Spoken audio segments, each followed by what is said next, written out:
Muted, please mute yourself.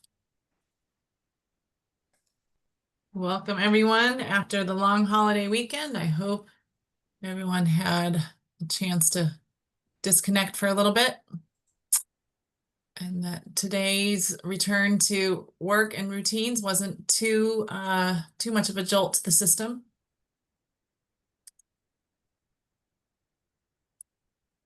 We'll give it just one more minute here.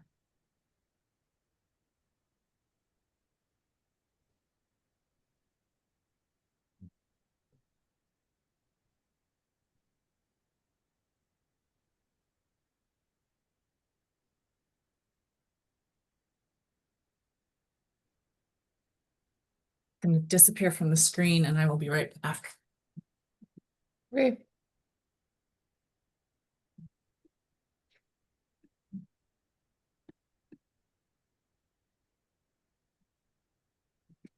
Okay. All right, we are up to 26 people and it's 11:32 a.m. So let's get started. Welcome everyone to our September monthly hydrogen working group meeting. My name is Erin Whitney. I'm the director of the Arctic Energy Office based in Anchorage, Alaska. We've been coordinating these monthly meetings for the last several years, and it's always been an interesting forum.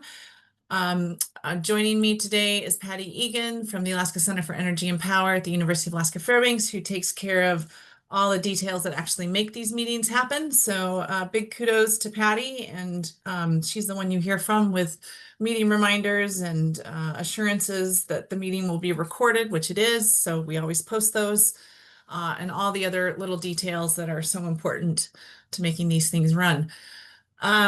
We have not met since I think June was our last meeting. God, it seems like a long time ago. Alaska Summers will do that to you.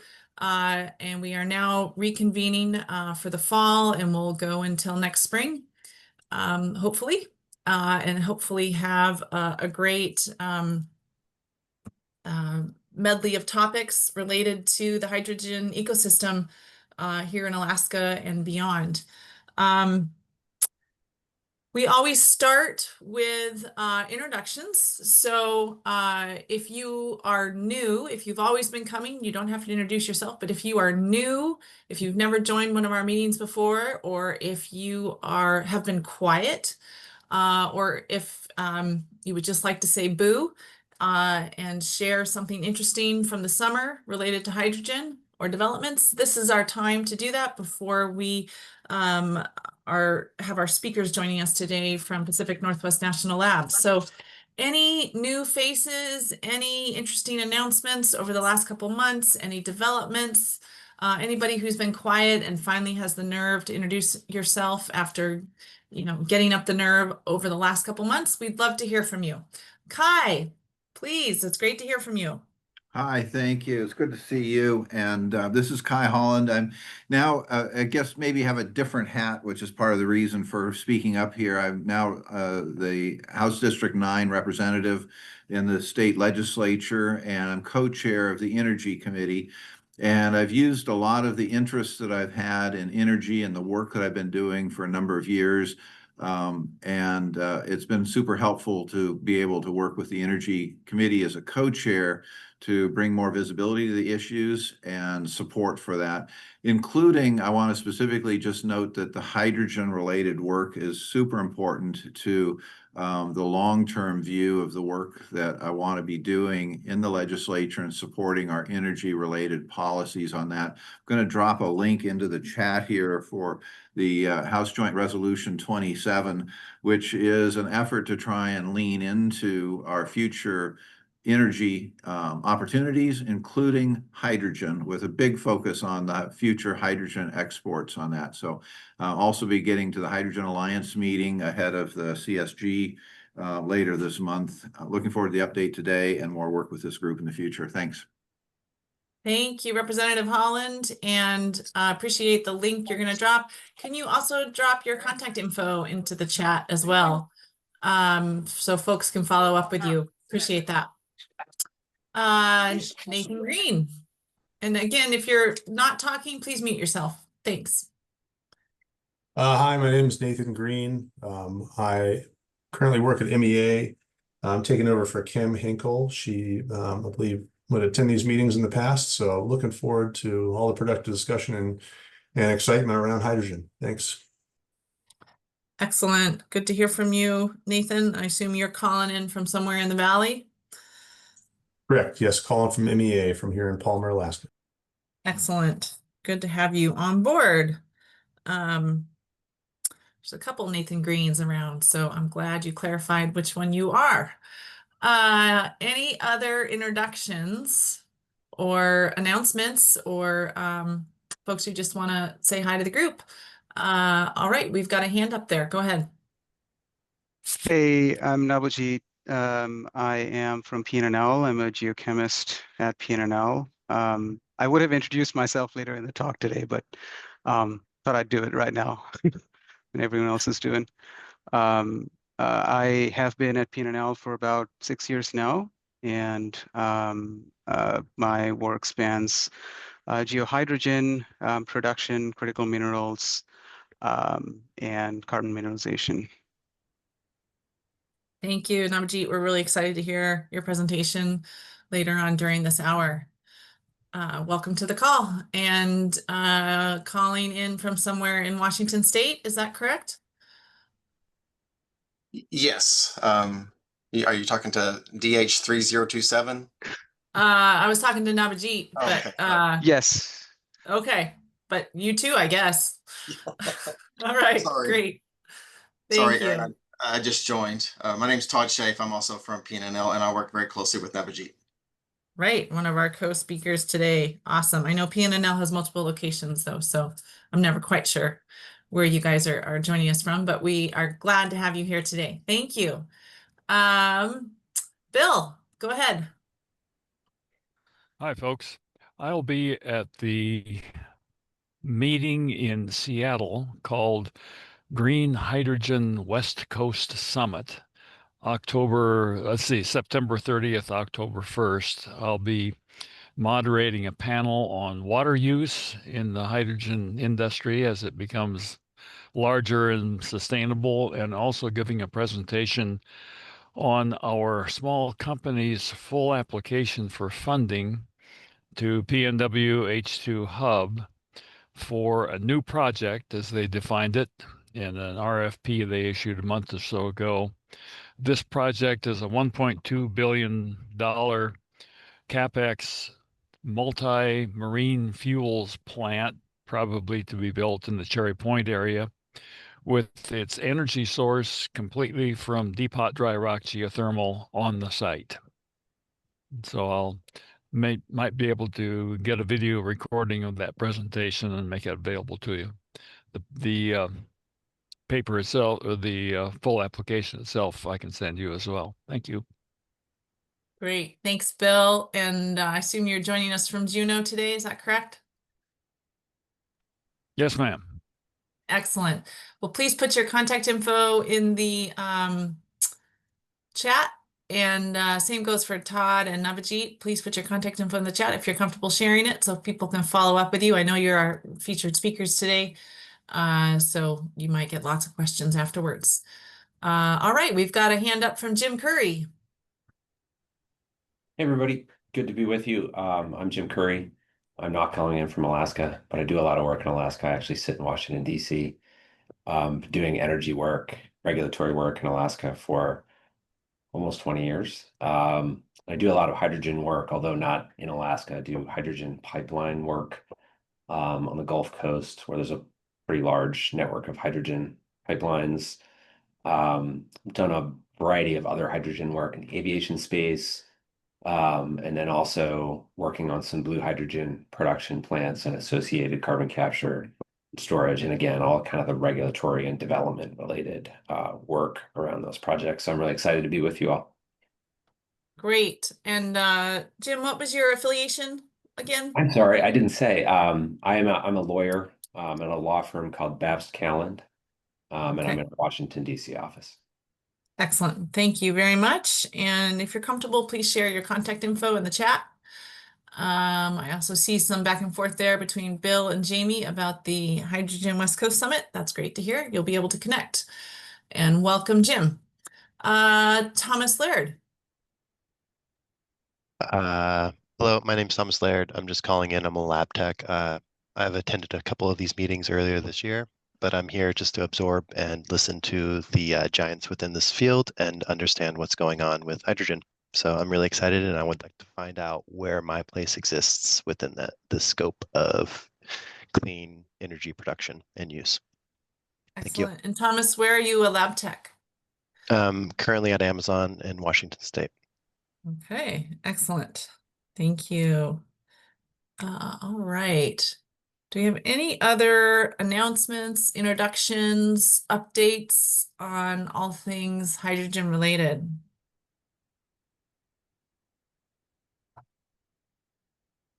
Questions for the group, things to follow up on? The space has changed a bit during the year, and I know I don't necessarily have all the answers about things, but this is a place to discuss and at least raise questions if folks have them. Don't be shy. I do see some new names on here, so if you're new, we'd love to hear from you and hear what your affiliation is and where you're calling from and what your interest is in the space. Anyone?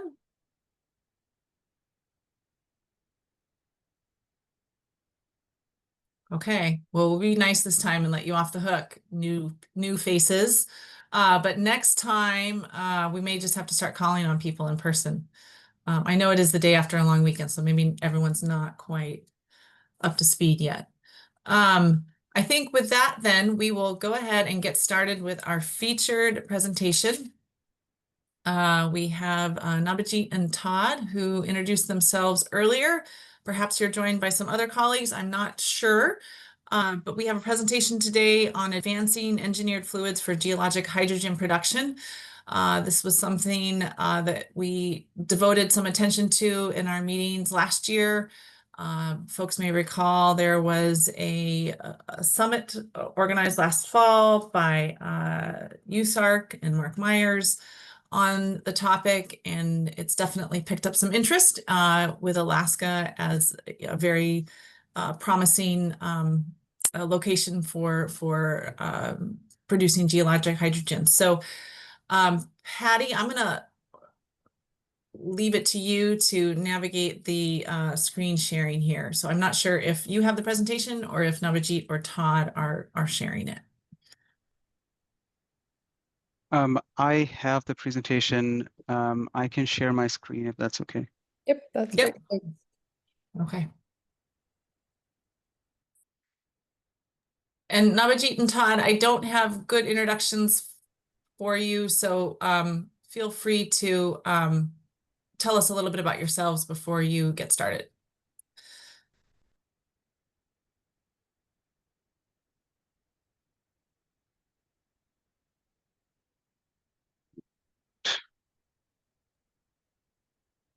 Okay, we see it not in the presentation format, but in the sort of How about split now? screen format.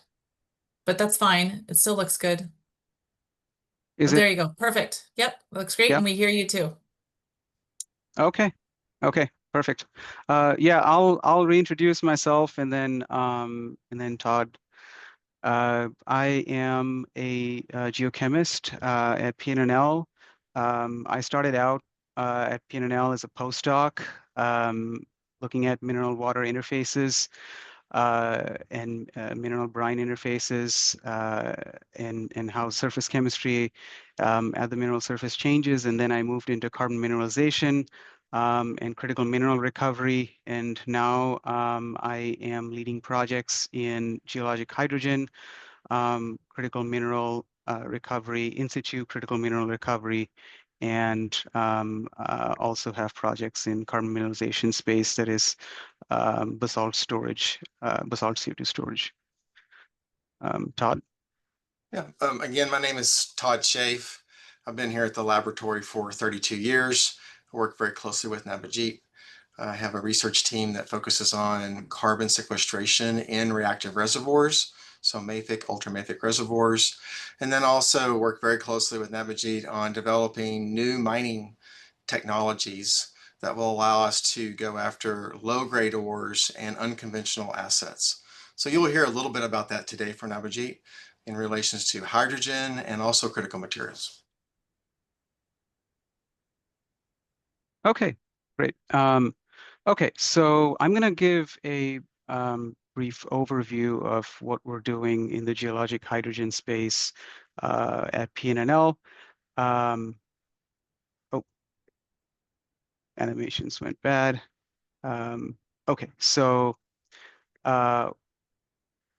we have a number of programs supporting hydrogen or hydrogen-related work at PNNL.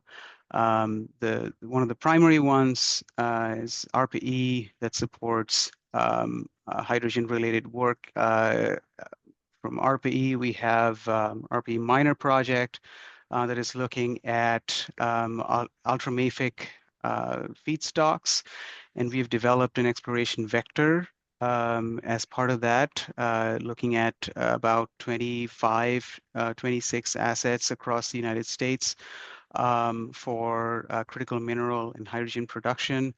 We also have projects from RPE that are looking at hydrogen extraction using an engineered fluid injection. And then we're also involved. And then we're also involved in RPE projects that are looking at geoammonia production. And then through the FE carbon storage program, we have been involved in a number of subsurface projects, including the Walula carbon storage project that's been going on for over a decade now, and several carbon safe projects that are gearing us towards commercial scale carbon storage in basalt in the United States. And using those have developed reactive transport simulation models and methodologies that we're currently leveraging for hydrogen production. We also have a underground hydrogen storage project, which is again through the Office of FE. That is looking at hydrogen and hydrogen natural gas mixture storage in the subsurface, mostly generated through blue or green hydrogen, and understanding the technological hurdles of keeping hydrogen underground and understanding how microbial losses for hydrogen storage play out in these scenarios. So I'm going to talk about our primary geologic hydrogen project, which is looking at hydrogen recovery and extraction. So most projects that you've heard about on orange hydrogen, which is geologic hydrogen. In the chat. Sorry. Most projects that you've heard in the orange hydrogen space, which is geologic hydrogen production, are either stimulating hydrogen using heat, or using a catalyst injection to generate hydrogen. But what is less understood is how do you really get that hydrogen out of the subsurface. So that's what we're looking at as part of this project. And one of the challenges with hydrogen is its low solubility in water. Hydrogen is extremely low soluble in water, and even lower solubility in brine.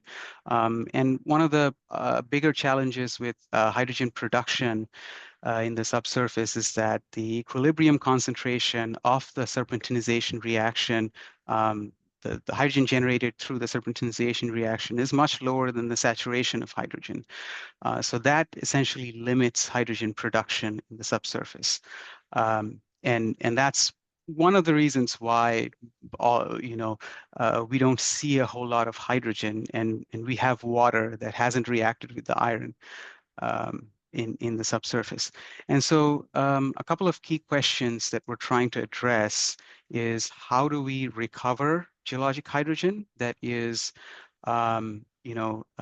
attached as sort of microbubbles onto rocks, dissolved in the brine, and in order to extract hydrogen from that is dissolved in brine, you have to mobilize millions of barrels of brine, which is very uneconomical. And this goes for natural hydrogen as well, which is white hydrogen.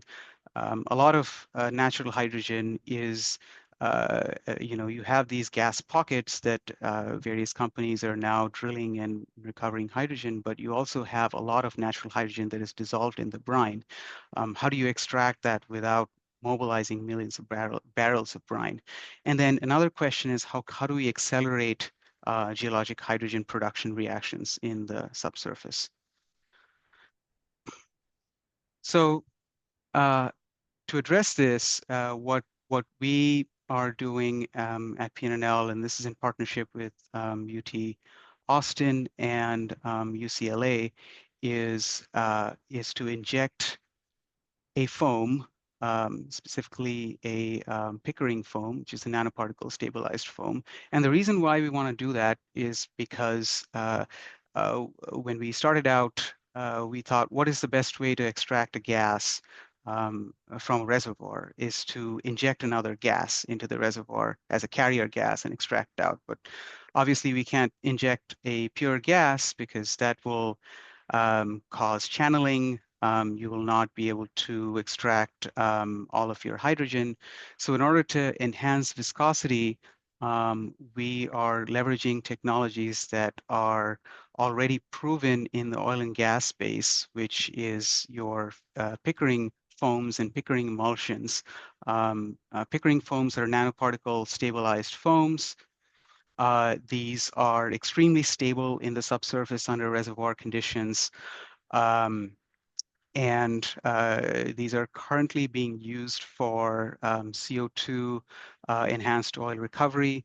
And what we're doing here is repurposing that and modifying that to extract hydrogen from the subsurface. So basically, we're injecting a foam that is partitioning out the hydrogen from the brine phase and also sweeping the gas microbubbles in the reservoir into the foam phase, and we can then extract it. And that solves our hydrogen extraction problem, and also it enables acceleration of the hydrogen generation reactions. Because if you look at this reaction that generates hydrogen, if you're able to extract that dissolved hydrogen from the brine, then you're able to accelerate that hydrogen production reaction, because now you are that reaction is not limited to the equilibrium concentration being lower than the saturation. And what we have seen is that we are able to get over 50% extraction of dissolved hydrogen into the gas phase for recovery using this method.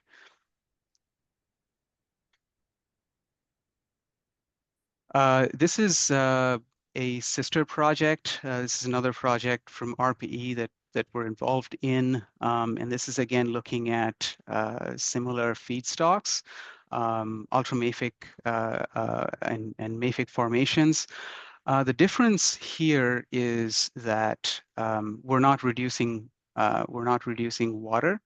We're reducing nitrogen and nitrates in using the same iron 2 process that is now generating ammonia instead of hydrogen. And obviously, depending on the engineered fluid injection, you can then modulate between hydrogen generation versus ammonia generation. And this is a project that is in collaboration with MIT and Addis Energy. And we are leveraging our reactive transport simulations that we've developed as part of several other subsurface projects, and leveraging that to de-risk field scale deployment of geologic ammonia production using this technology.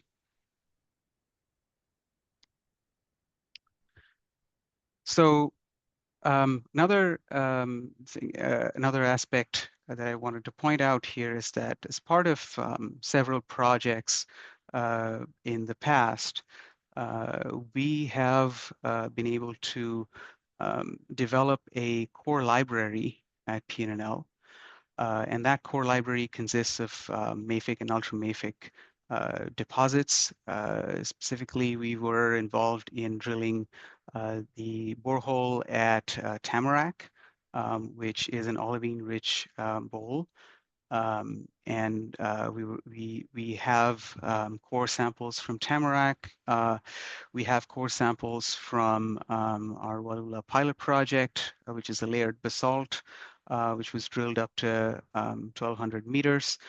And then we are also getting ready to drill 5 other boreholes as part of carbon safe projects. And these carbon safe projects are funded by the Office of FE. One of them is very close to PNNL. It's about an hour and a half away from PNNL, which is in Hermiston, Oregon. And there we are getting ready to drill and obtain sidewall cores. And these are all iron-bearing rock. So all of this will be able to provide a realistic test bed for lab-based geohydrogen production technologies. And we're currently leveraging this for geologic hydrogen research.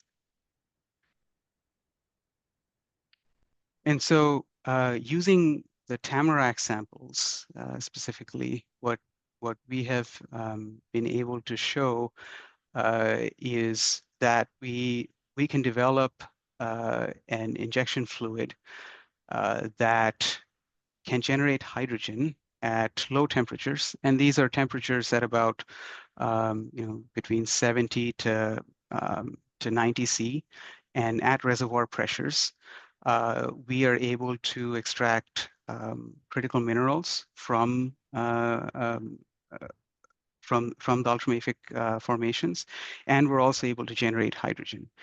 And in addition to that, we are also able to generate fractures in the cubes that are reacted at reservoir conditions. And so we're not only generating hydrogen, we're also creating fractures and leaching critical minerals as part of the process. And we have also tested this on samples from Alaska, specifically samples from Eklutna, and we're seeing similar results from those samples as well.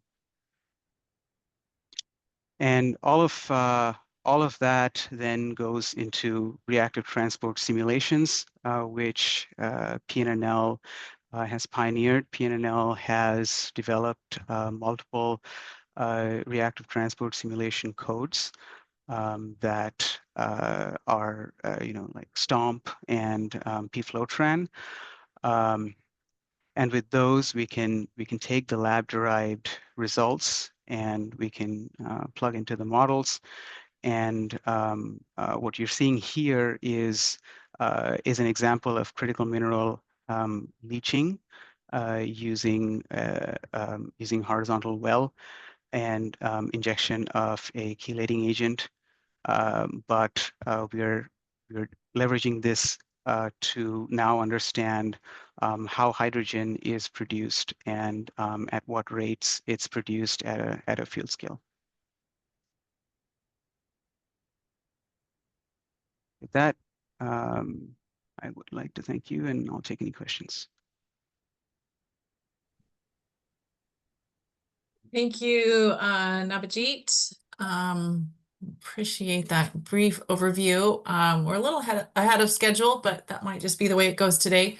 Any questions? I can certainly jump in with a few if there aren't any from the larger audience. Mark? I think that's Mark. Yes, hey, great presentation. I was wondering about the porosity permeability requirements for the nanoparticle injection to get it sort of right out of there. And then if on the chelating, if you're stimulating it fractures, you're obviously above reservoir pressure to do that, right? It's not a chemical stimulated fracturing, it's a physical fracturing, is that right? And so what sort of pressures do you need above reservoir? So two questions. Yeah, great questions. So for the Tamarack, I think the Tamarack bowl is very unique that we've been using. It's well, as recovered, it's unconsolidated, so we're not having issues at the lab scale, fracturing it because it crumbles to dust literally. But we are looking at fracturing technologies as well as part of a separate project, which is the RP minor project. We are looking at electrohydrofracturing technologies that can be coupled to these critical mineral recovery and hydrogen production. So yes, I mean, that definitely is an issue that we're trying to address. And then with the pressures that we're using for these, we are running these reactions at 90 bar, which is I believe above 8,800 meters is where you would achieve those pressures. Does that answer your question, or? Yeah, it does. Thanks. The porosity permeability in the native rock that you would need, say in your pillow basalts, do you have a sense of that to just where you wouldn't have to provide extra pressure? Mm-hmm. Yeah.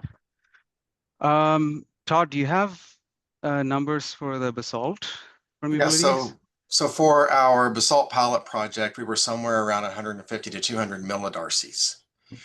And we injected about 1,000 metric tons over 3 weeks, 1,000 metric tons of CO2 over 3 weeks. And we did have to manage that pressure. So we'd back off our injection rate periodically because our reservoir pressure was increasing at a level above our permitting process. So that's probably the minimum amount of permeability you would want. Great, thanks. Yeah. Looks like we've got a question from Nathan Green. His ears perked up when he heard about activity in MEA territory. This question is, where did the sample come from related to Eklutna in Alaska? Was that from Eklutna Lake or lake bed or from some other location? I will get back to you on that. We have the exact coordinates for where the sample was collected from. I mean, these are all collected from DGG, the GMC core facility, but we have exact coordinates. I can get back to you on that. Okay, great. Other questions from the audience? Okay, I have one. What scales of production are targeted here? So I saw in the first slide there were molar fractions given for, regular water versus brine. Can you say more about the scales of production related to the economics or anything in that regard? Right now, we are generating about few thousands of ppm hydrogen as part of the lab scale reactions, but we are in the process of actively optimizing that. So I think that's where we're currently at, but we can definitely reach several thousands of ppm pretty easily. That's where we're at right now. Okay. I mean, it seems like not very much, but I mean, how is this envisioned as something that scales up? So the values that we're getting, these are at very small scales. These are at um, uh, maybe a gram scale, maybe a little over a gram scale reaction. I can give you an example with respect to critical mineral recovery. We are getting ppm level critical mineral recovery, which might not seem a lot, but when we scale that up to a kilometer cube of asset, we see that we can get, um, uh, we can exceed, let's say, nickel recovery by 3 times what the current, US production is. So we're currently working out the details of how much hydrogen would we produce if we have, let's say, 18 kilometer cube of tamarack. We don't have that number right now, but I believe that that would be a pretty significant number. Okay. Okay. And then you also mentioned, I think stimulating the production of ammonia. Are you seeing similar proportions there in terms of production? The ammonia work is relatively nascent. I can send you a publication that came out of MIT that has a lot more details on that. And again, a lot of it is also proprietary, so I won't be able to give out a lot of details on that, but I can definitely share the publication that has the numbers for geologic ammonia production. Okay. And these And are then all at lab scale right now. Right. No, absolutely. No, I'm just trying to think about sort of what this looks like when we take it to larger scales and what the economics look like. And then my final question is about critical minerals. What critical minerals are you seeing paired with hydrogen production at these different sites? And I'm sure that relates to the geologic composition at each site, but are there Yes. any sort of general categories of critical minerals you're seeing? Yes, we are seeing nickel primarily. We're also seeing cobalt. And particularly for samples like Duke Island, we're seeing a lot of cobalt in conjunction. So those are kind of the primary critical minerals that we co-produce. Okay, thanks. And I think I saw a hand up. Was it Bill? Did you have your hand up earlier? Yes. Thanks for that presentation. What synergies do you find, if any, with the deep hot dry rock geothermal people who need to bore deeper, cheaper to get to great depths? At what depths do you folks need to go? What size diameter hole do you need at the bottom? Do you need to construct something comparable to a heat exchanger down there to get enough contact area in order to get adequate flow of the hydrogen you're after? And are there any boring tools like the PDC bit that will help enable that? Thank you. Yeah, there's definitely a lot of synergy with geothermal. Right now, most of the stimulated hydrogen research is trying to, basically just react superheated water with rock without catalyst. And there are companies that are introducing heaters in the subsurface that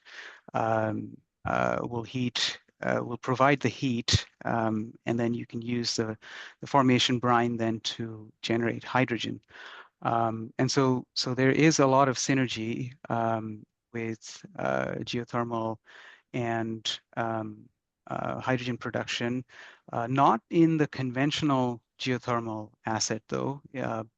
If you could do this in an EGS setup where you're targeting ultramafic rock, you're drilling deep enough, and you're injecting, you know, and you have that geothermal gradient, and you can react that with the rock, then you will be generating hydrogen in the process.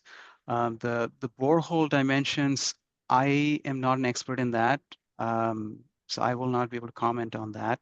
But I will tell you that the geothermal office is interested in hydrogen, and so people are looking at that synergy right now. You generally don't find water at depth at that basement rock where the geothermal heat people are trying to reach. But if you sent water down there Yeah. for its dissociation with that temperature, you still need a lot of contact area with the rock. So you do share that. You need to construct a matrix down there like the Ever people do in what they call advanced geothermal systems, where they bore their heat exchanger instead of fracking it. So is that part of the potential synergy? Yeah, I think more so than AGS, I think EGS does a lot of EGS has a significant fracturing component to it. You have two horizontal wells, and you're generating fractures that will enable continuity between the wells, and then you're injecting water that gets heated. And if you're doing that in ultramafic rock, and you are above 150 C temperature, then you will be generating hydrogen to some extent. The higher the temperature, the better. So the deeper you drill, the better. Okay, thank you. All right. Other questions for Nabajit?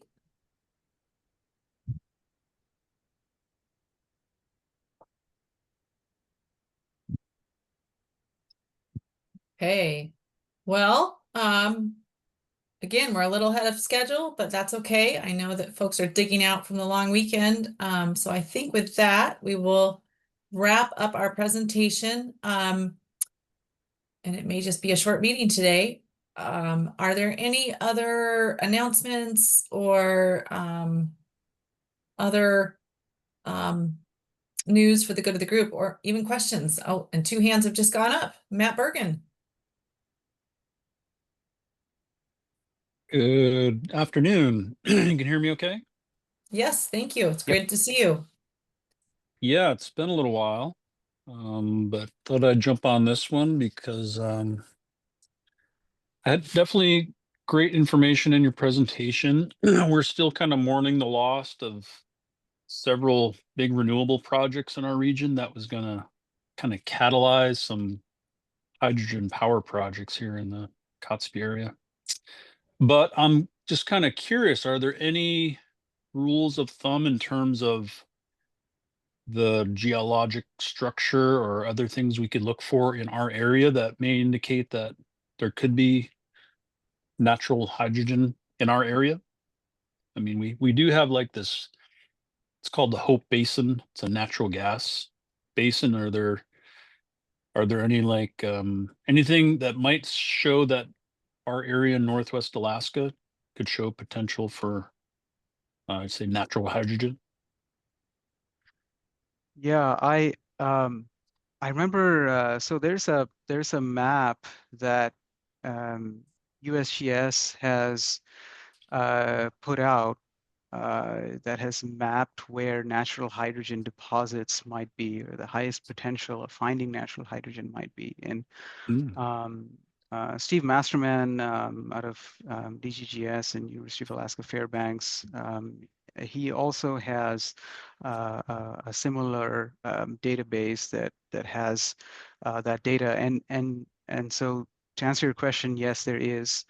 Okay. We just have to, and I can share that USGS document with you as well. I Yeah, that'd might be call great to see. on Mark Myers here to add any information to that, Mark, if you don't mind being put on the spot. Matt's calling from the Kotzebue region, if you're not already acquainted with him. Yeah, There's certainly some potential not too far from the Red Dog area or for ultramafics. On the Stewart Peninsula, other areas, higher elevated radioactivity, uranium signature. So you might get some radiolysis, which is another way of forming it, but that's going to be at a much slower rate. So I think the USGS right now should by the end of the year be done with their Alaska assessment. So they'll be similar to the maps for the lower 48. What Steve Masterman did is he looked at the known surface accumulations of the ultramafic rocks related to like the Ambler Mining District and South Central Alaska, Southeast Alaska.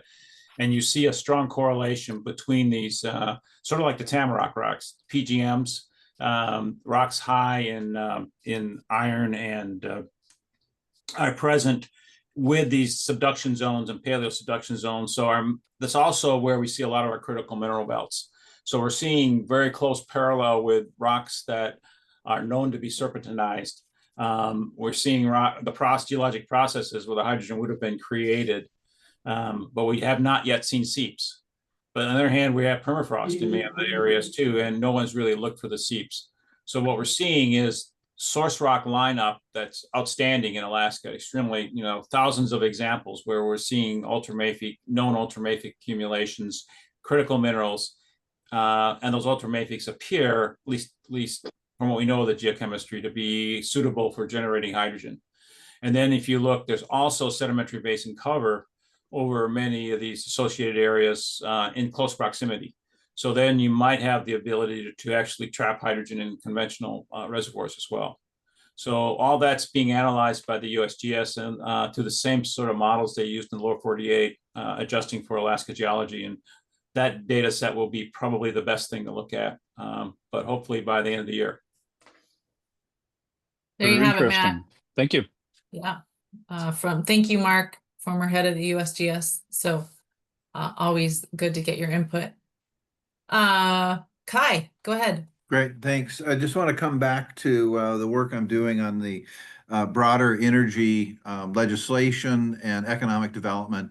I've been trying to advance the framework of looking at this hydrogen work as really the foundation of our future economy, our future energy exports, and our future energy needs in both the rail belt and perhaps the technologies that'll help rural communities and PCE communities. To that end, this resolution I mentioned earlier is out there. It's designed to try and elicit some conversations and to help us identify policies and budget issues that would help us advance the development of a hydrogen economy in the future. Particularly, I was really impressed and quite surprised, actually, with the work that was originally being shared out of the BOEM meetings, the Bureau of Ocean Energy Management, and seeing the massive potential projects in the Cook Inlet that were being really focused in on hydrogen production and the potential export opportunities in there. And of course, the ability for us to shift into thinking about sustainable aircraft fuel sources for our airport here is another area. So I'm going to put the link back in the chat here. I would love to hear from anybody who has some thoughts on how to advance this. The resolution is trying to bring focus to the question of can we develop 1,200 new energy technology startups by 2035, and tying that to creating a $5 billion impact in our GDP and creating jobs and economic value to the state of Alaska. At the top of my list of energy policy works from, small scale community solar to mid-scale IPP issues. You'll see at the very top of my chart of things that have the greatest impact but are going to be the hardest. I've got hydrogen sitting up there in the top corner, and I'm interested in helping Alaskans and Alaska develop this opportunity and to see the path to how it develops next. So again, any thoughts and collaborators or thoughts about how to advance this beyond words and opportunities, but turn it into some next steps, I would appreciate your support. Thanks. Thank you, Kai. I'm clicking on the link now. So it was offered but not passed. Is that correct? Yeah, it was just offered at the end of the session. It was really built, Shayna Kilcoyne helped me put it together. We essentially took all of the testimony that we had received over the course of the session from February into May, and we looked at that and we said, what are the fence posts that are being lined up with these different opportunities? And we looked at the federal government and the executive orders coming out of the federal government. We were looking at some of the critical minerals initiatives coming out of the state and the state priorities. And we said, what does this landscape really tell us about where are the opportunities for the future of our economy and what can we lean into? And so it was offered at the end of the session as kind of a way to encapsulate the future-looking opportunities that might come out of what we were learning and might set the stage for work this fall to develop some clarity on how do we move ahead in the next session with any policies and budget items that will support it. Okay, thanks. I appreciate that, those additional details, and thanks for putting that link back in the chat. Any responses to Kai's solicitation there? This is Mark again. I have one suggestion. Right now, for geologic hydrogen, I do not believe the state has a licensing program that it would fall under. So that's one big thing is hydrogen is not specific to oil and gas leasing, nor is it specific to our mineral licensing. And there will be cases where it's more appropriate to use an oil and gas technology and produce it as a gas. And there'll be other cases where you're going to be stimulating in a mining situation. So those decisions haven't been made in many states. Most states that have licensed hydrogen have done an oil and gas type approach to it, but they're looking at conventional. So the state would have to develop a way to license it. It would have to also have a regulatory structure to allow you to drill for it. Right now, our oil and gas laws are pretty close, but they're not precise enough in terms of the metal and the steel you have to use, some of the safety issues, groundwater protection, because they're a very mobile molecule. So ALGCC and DEC and DNR would all have to engage in how do we actually do this? How would we regulate it? How would we permit it? And then how would we license it as well? And that would be more on the DNR side. So a lot of work has to be done. And I just start by looking at the models of those states that are producing it now. But that's just the first part. So without that, I don't think right now anyone could legally produce. And then, of course, you need a royalty structure if it's on state lands. Thanks. What are the states that do have those logistics in place, those specifications? Mostly states that have almost all private subsurface. So Kansas, Nebraska are examples of states. Iowa licensed it. I don't think they're particularly advanced regulatory structure, but they've done it in those 3 states that I'm aware of. Okay. Thanks. I'm going to let Nabajit jump in there. Yeah, I just wanted to add on to what Mike mentioned, and then what we really need as far as geologic hydrogen R&D is accessibility to test beds where we can look at deployed technologies, understand how that behaves in the field. And so I think that goes hand in hand with what Mark said. Great, thank you. Any other comments around this particular topic with regard to the joint resolution that Representative Holland brought up?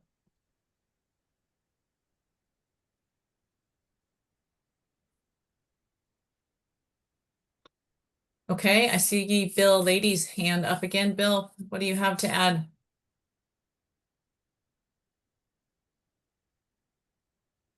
Bill, if you're talking, you're muted. How's that? We okay? Much better. All right. Yep. All right. Thank you. Kai, sorry, this is not on your topic, but I hate to see the PNNL people get away too quickly. Are you, Nabajit and others tracking the High Blend project? I think PNNL is a major player with NREL and a couple of other labs on that, because Jamie? we know I got it. Yep, go ahead. Yeah. we know that we're not going to find this gold hydrogen everywhere. It's not as ubiquitous as the deep, hot, dry rock geothermal. And we hate to move or store hydrogen. So how are we going to do that when we find it out in the weeds someplace and we need to get it to market? Are you tracking that high blend project, which is asking about metallurgy and hydrogen Sure. Yes. embrittlement? Yeah. So PNNL is a big part of that high blend project. We work with Sandia National Lab and NREL, National Renewable Energy Laboratory on it. PNNL leads the compatibility of the polymers composites portion of it. So that's all the sealants, all the plastic pipeline. What people don't realize is the natural gas distribution lines are all plastic. And well, most of them are plastic. And we're looking at, so bottom line is we're looking at it there, Bill. And also we have another project called HMAT, so it's Hydrogen Materials Compatibility Project. We've been in active discussions with the office. So the hydrogen fuel cell technology office is very, very engaged in geologic hydrogen. They just had a workshop 2 weeks ago about that in Duluth. And we've been talking about what we can do, how to apply these scenarios. But yeah, you're right. Moving the hydrogen is not as easy as we'd like. While this may not be ubiquitous, the current Prospects map shows that there's a lot of availability out there. We're looking at co-locating it, and this is a fairly nascent technology. Geologic hydrogen is, but a lot of the midstream technologies are not. And so, how are we going to ship it? And looking at options and what we could do there is something we've been in active discussions on. We don't have any solutions at this point because it's going to be very dependent upon where these end up, right? It may be that if they're, if the ones in Kansas, you get it someone Midwest place, a fertilizer plant may want to just build close to it and take advantage of it. And then you move the fertilizer around. And so there are some options out there. We're still trying to understand all these things. As you heard from Nabajit, a lot of people working on generating the hydrogen. We got to get the extraction out. We got to get the separations out. But you're hitting some of the weighty questions, and right now it would be preferable to co-locate. And when that's not, then we start looking at some of these other options. But the bottom line is, yes, the high blend is looking at this, Shasta is looking at this, the hydrogen materials compatibility is looking at this. And so a lot of the different programs have now put geologic hydrogen in their radar screen about, okay, what are we trying to do there? Are there things that are special about it that we need to be aware of, and making sure we can start answering some of those questions. But thanks for the wonderful question, Bill. Yeah, thank you. There's a real estate opportunity here. The Great Migration, as people flee deadly heat in the south and severe storms and sea level rise, where are they going to go? They may as well go where the gold hydrogen is and build their their new lives there. Thank you. Right. Thanks, Bill. Thanks, Jamie. Shruti.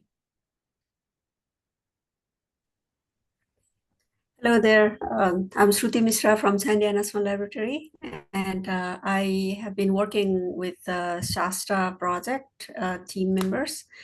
And I just wanted to touch upon one of the points that was raised here on the technical and economic viability.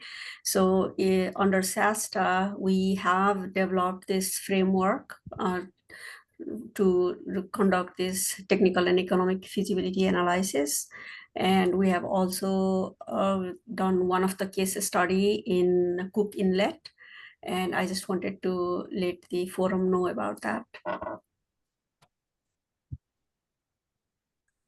Thank you, Shruti. We may need to get an update on Shasta in future meetings. I know there's been references to it in some of our past meetings. But I appreciate you joining. Any other questions or comments?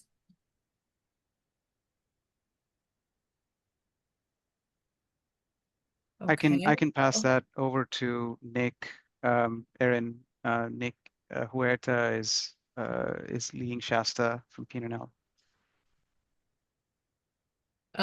For a possible future presentation, or to speak Yes. right now. He's not on right now, but Okay, maybe I a didn't think I future saw him. presentation. Okay, yeah, that'd be great if you maybe would connect us via email afterwards. That would be terrific. Okay. Oh, go ahead, Shruti. Yeah, I was just going to say that, in SASTA, Nick and I work on that techno-economic analysis part together. Okay. Noted. Thank you very much. So, okay. Any further comments or announcements for the good of the group? Fun developments? We'd love to hear them. Otherwise, great presentation. Thank you, Nabajit. Thank you, Todd. Thank you, others at PNNL for helping to pull this together. Thank you to everyone for the constructive discussion. I'm enjoying the comments in the chat about regulatory nuances, and Representative Holland, I hope that's useful to you as well. So, okay. If there are no further comments, we will adjourn. Patty, when is our next meeting? Yeah, we're looking at first Tuesdays of the month still, so that will be October 7th. And as always, please email Erin and myself with suggested topics or people that you'd like to hear from. Thanks. Excellent. So we hope to see all of you again on Tuesday, October 7th, same time, same Zoom channel. If you're not already on our distribution list, please put your contact info in the chat, or let Patty know so she can make sure you get the next announcements. And yes, if there are topics you want to hear more about or topics to present about, please let us know. We try to make these informative and responsive to member interests. So anyhow, without further ado, we will let you have a half an hour back. And thanks again. Take care, everyone. Thanks, Erin. Bye-bye. Thanks. Take care. Bye. Thank you. Thanks, Ted. We're back on. Thanks. Bye, everyone.